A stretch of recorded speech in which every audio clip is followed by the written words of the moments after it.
Now what I want to say is, you can choose to make it taller, however taller you want. You could make it up to 20-inch tall, 16-inch tall. But if you want it to be about 16-inch,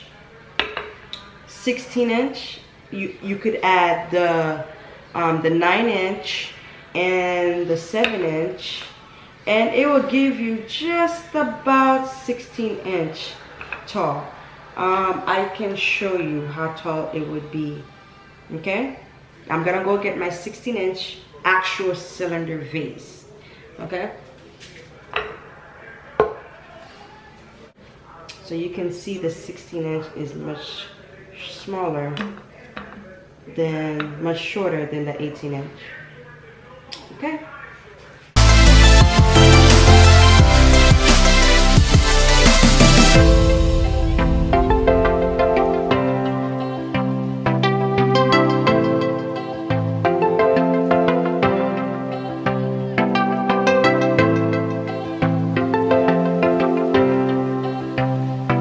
So now you let it dry for about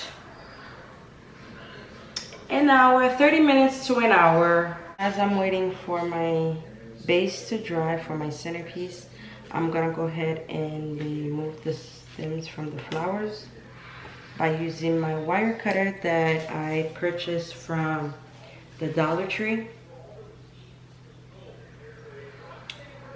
I say you cut it about 3 inches, 2 inches long.